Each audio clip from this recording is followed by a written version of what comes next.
En primer lugar, las mujeres muestran una clara preferencia por casarse con hombres del mismo nivel de la jerarquía económica de dominación o que estén por encima. Prefieren una pareja que posea el mismo o mejor estatus, algo consistente si se comparan diferentes culturas. Por cierto, no ocurre lo mismo con los hombres, que no tienen problema alguno en casarse con personas del mismo nivel o más bajo, tal y como indican los datos del Centro Pew, si bien sí que muestran cierta preferencia por las parejas más jóvenes. La tendencia actual hacia la reducción de la clase media también se ha hecho más pronunciada a medida que las mujeres con recursos abundantes tienden, cada vez más, a emparejarse con hombres de recursos abundantes. A causa de ello, y también por la disminución de puestos de trabajo masculinos con altos salarios en la industria, 1 de cada 6 hombres en edad activa está actualmente en paro en los Estados Unidos, el matrimonio es algo cada vez más exclusivo de los ricos.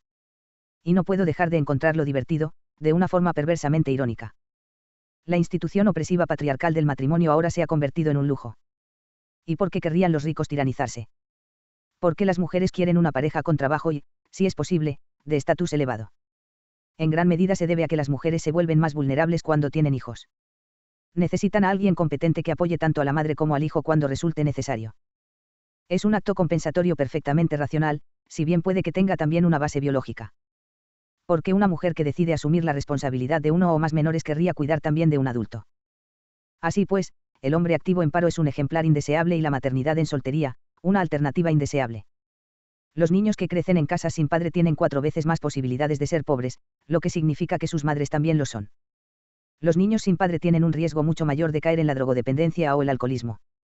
Los niños que viven con sus padres biológicos casados son menos ansiosos, depresivos y delincuentes que los que viven con uno o más padres no biológicos. Los niños de familias monoparentales también tienen el doble de posibilidades de suicidarse. El marcado giro en las universidades hacia la corrección política ha exacerbado el problema. Parece que las voces que claman contra la opresión han subido el volumen, exactamente en la misma proporción en la que la igualdad ha avanzado en los centros, que ahora están incluso cada vez más orientados contra los hombres. En las universidades hay disciplinas enteras abiertamente hostiles hacia los hombres. Son las áreas de estudio dominadas por la pretensión posmoderna y neomarxista de que la cultura occidental en particular es una estructura opresiva, creada por hombres blancos para dominar y excluir a las mujeres, así como a otros grupos particulares, una estructura que ha triunfado gracias a la dominación y la exclusión. El patriarcado, ayuda u obstáculo. La cultura es, desde luego, una estructura opresiva. Siempre lo ha sido. Es una realidad existencial fundamental y universal. El rey tiránico es una verdad simbólica, una constante arquetípica. Lo que heredamos del pasado está deliberadamente ciego y desfasado. Es un fantasma, una máquina y un monstruo. Hay que rescatarlo, repararlo y mantenerlo controlado, y para ello se requiere la atención y el esfuerzo de los vivos. Es algo que aplasta, que nos moldea a fuerza de golpes hasta darnos una forma socialmente aceptable, y así se echa a perder un gran potencial. Pero también nos ofrece grandes beneficios. Cada palabra que pronunciamos es un regalo de nuestros antepasados. Cada pensamiento que nos pasa por la cabeza se le ocurrió antes a alguien más inteligente. La infraestructura extremadamente funcional que nos rodea, sobre todo en Occidente, es un regalo de nuestros antepasados, los sistemas políticos y económicos relativamente poco corruptos, la tecnología, la riqueza, la esperanza de vida, la libertad, el lujo y la oportunidad. Cuando la cultura arrebata algo con una mano, en algunos lugares afortunados da mucho más con la otra. Por eso pensar en la cultura exclusivamente como algo opresivo resulta ignorante e ingrato, así como peligroso. Pero no quiero con esto decir, como espero que el contenido de este libro ya haya dejado sumamente claro, que no se deba criticar la cultura. Hablando de la opresión, piensa también en esto, cualquier jerarquía engendra ganadores y perdedores. Los ganadores, obviamente, tienen más probabilidades de justificar la jerarquía y los perdedores, de criticarla. Pero 1, la búsqueda colectiva de cualquier objetivo valorado produce una jerarquía, puesto que a algunos les irá mejor y a otros peor, sea lo que se busque, y 2, es la búsqueda de objetivos lo que en gran parte otorga a la vida su significado fundamental. Experimentamos casi todas las emociones que hacen que la vida resulte profunda e interesante como consecuencia de nuestro satisfactorio progreso hacia algo que deseamos profundamente y que valoramos.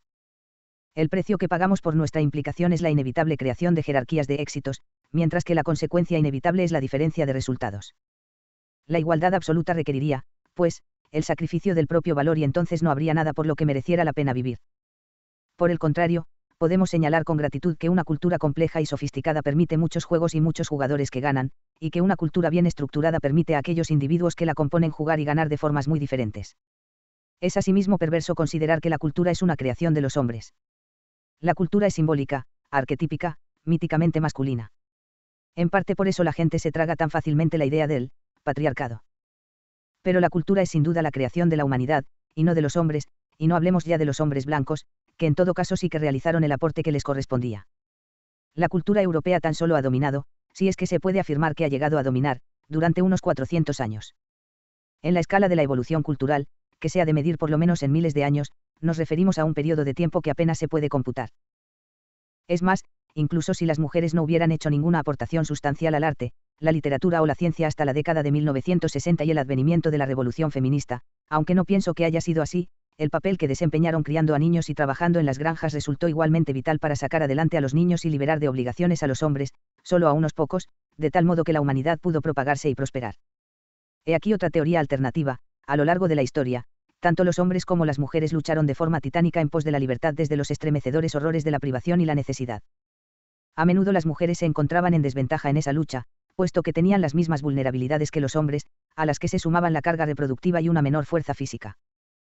Además de la suciedad, la miseria, la enfermedad, el hambre, la crueldad y la ignorancia que caracterizaban las vidas de ambos sexos antes del siglo XIX, cuando incluso en el mundo occidental la gente subsistía con lo que hoy equivaldría a $1 o €1, las mujeres también tenían que lidiar con la importante molestia práctica que supone la menstruación, la elevada probabilidad de un embarazo no deseado, el riesgo de muerte o de graves daños durante el parto y la carga que representaban.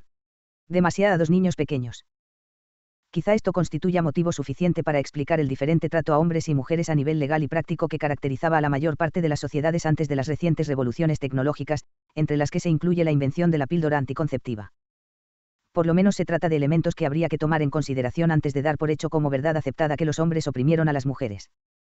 Me parece que la supuesta opresión del patriarcado era en realidad un intento colectivo imperfecto por parte de hombres y mujeres, extendido a lo largo de milenios, para liberarse recíprocamente de la privación, la enfermedad y el trabajo más arduo. El caso reciente de Arunachalam Murugnantham lo ilustra de forma muy oportuna. Este hombre, el rey del tampón, en la India, sufría porque su mujer tenía que utilizar trapos sucios durante su periodo menstrual. Le dijo a su marido que debía elegir entre las caras compresas o la leche para la familia. El hombre pasó los siguientes 14 años en un estado de locura, en opinión de sus vecinos, intentando subsanar el problema. Hasta su mujer y su madre lo abandonaron durante un breve periodo, aterradas por las dimensiones que estaba adquiriendo su obsesión. Cuando se le acabaron las voluntarias para probar su producto, se aficionó a llevar una vejiga llena de sangre de cerdo para continuar haciendo pruebas. No veo bien cómo algo semejante podía mejorar su popularidad o su estatus. Hoy en día, sus productos higiénicos de bajo coste y elaborados localmente se distribuyen a lo largo de toda la India, manufacturados por grupos de solidaridad gestionados por mujeres. A sus usuarias se les ha concedido una libertad que nunca antes habían experimentado. En 2014 este hombre que ni siquiera terminó el instituto fue nombrado por la revista Time una de las 100 personas más influyentes del mundo. Me resisto a considerar que el lucro personal fuese la principal motivación de Murugnantham. Forma él parte del patriarcado. En 1847, el médico escocés James Young Simpson utilizó éter para ayudar a una mujer con la pelvis deformada a dar a luz. Más adelante, se pasó al cloroformo, que daba mejores resultados. Al primer bebé que vino al mundo bajo sus efectos se le dio el nombre de anestesia, es decir, anestesia. Para 1853, el cloroformo gozaba de una reputación suficiente como para que lo utilizara la reina Victoria, que recurrió a él en el parto de su octavo hijo. Muy poco tiempo después, la opción de dar a luz sin dolor estaba disponible en todas partes. Algunas personas advirtieron acerca del peligro que suponía oponerse a la sentencia de Dios contra las mujeres: mucho te haré sufrir en tu preñez, parirás hijos con dolor, tendrás ansia de tu marido, y él te dominará. Génesis 3:16. Otros también se opusieron a su uso en hombres, puesto que los hombres jóvenes, sanos y valientes simplemente no necesitaban anestesia, aunque este tipo de oposición no resultó muy efectiva. El uso de la anestesia se extendió con extrema rapidez, mucho más rápido de lo que sería posible hoy en día. Incluso destacadas figuras eclesiásticas se pronunciaron a su favor. El primer tampón funcional, Tampax, no llegó hasta los años 30 del siglo XX. Fue inventado por el doctor estadounidense Earl Cleveland Haas. Lo hizo con algodón comprimido y diseñó un aplicador con cilindros de papel. Esto ayudó a vencer la resistencia al producto opuesta por aquellos que miraban con recelo los tocamientos que de otra forma se habrían producido. A finales de la década de 1940, el 25% de las mujeres ya los utilizaba. 30 años más tarde, lo hacía el 70%.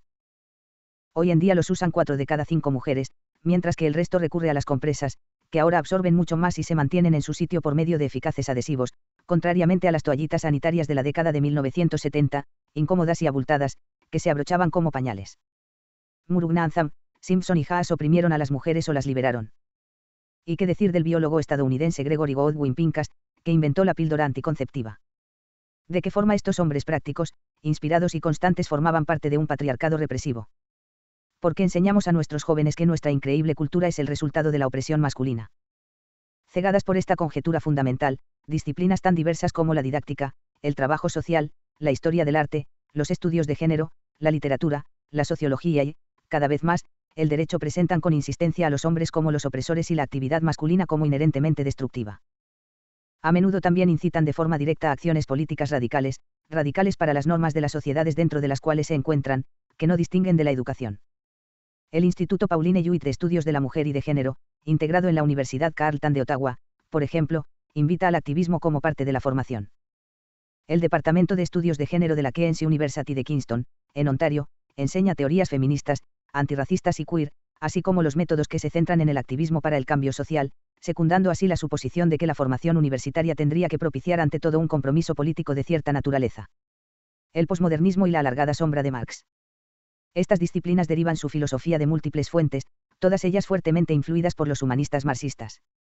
A este grupo pertenece el filósofo y sociólogo judío alemán Max Horkheimer, quien desarrolló la teoría crítica en la década de 1930. Cualquier resumen sucinto de sus ideas terminará resultando una simplificación inapropiada, pero Horkheimer se consideraba un marxista. Pensaba que los principios occidentales de libertad individual o de mercado libre no eran sino simples máscaras que servían para ocultar las verdaderas condiciones de Occidente, la desigualdad, la dominación y la explotación. Creía que la actividad intelectual debería dedicarse al cambio social, en vez de a la simple comprensión, y aspiraba a emancipar a la humanidad de su esclavitud.